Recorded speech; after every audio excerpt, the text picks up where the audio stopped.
Selamat pagi Bapak, selamat pagi teman-teman. Selamat pagi.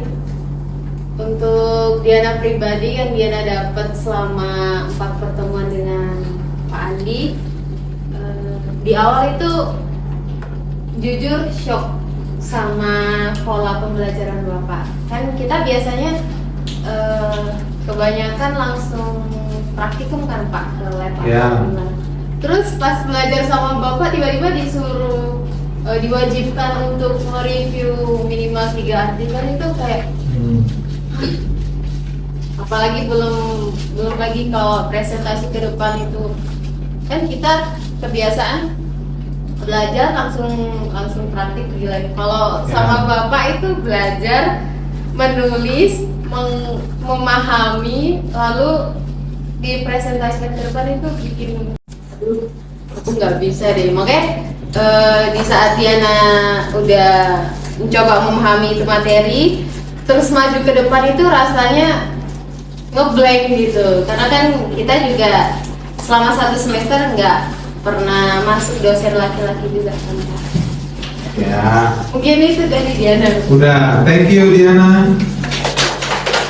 Selanjutnya siapa? Yang itu.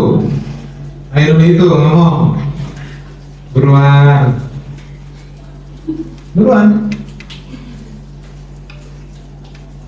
Ya.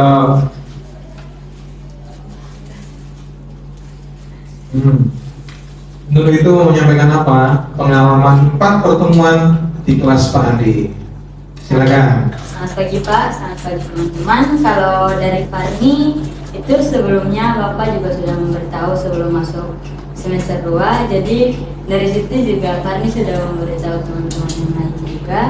Tapi dari Bapak datang pertama itu culture shocknya itu di artikel juga Pak. Jadi di situ juga Farni juga belajar lebih memahami. Terus sudah Farni ke ruangan Bapak, terus Bapak menjelaskan.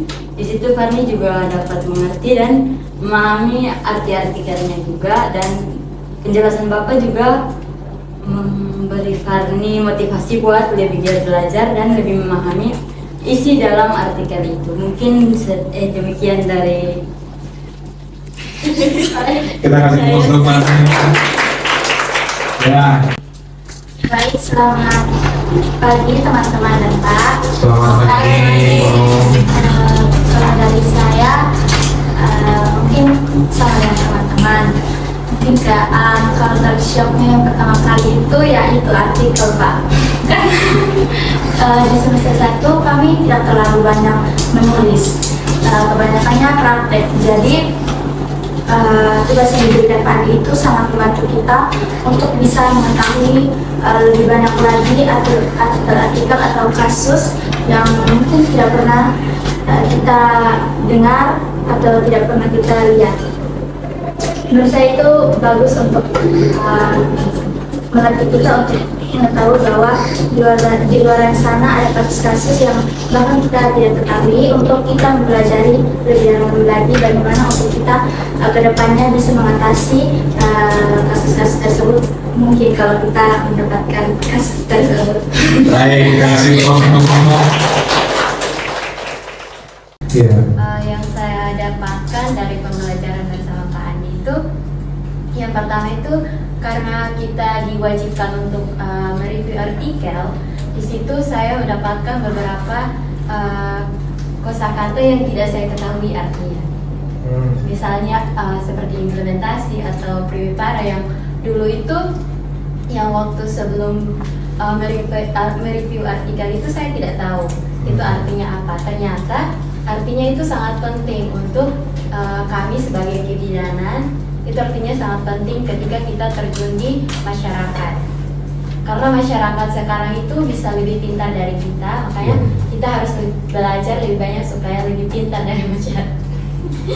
Oke, cukup. Iya. Baik, terima kasih. Terima kasih kawan-kawan sekalian. Ini menjadi catatan penting bagi kita sekaligus sebagai review terhadap proses perjalanan pertemuan hingga pertemuan yang keempat. Semoga di pertengahan menjelang UTS ini kita bisa meningkatkan kualitas sehingga di pertemuan terakhir 7 di sebelum UTS Anda sudah mencapai level yang lebih siap untuk masuk ke kelas ujian tengah semester. Sukses untuk Anda sekalian. Terima kasih.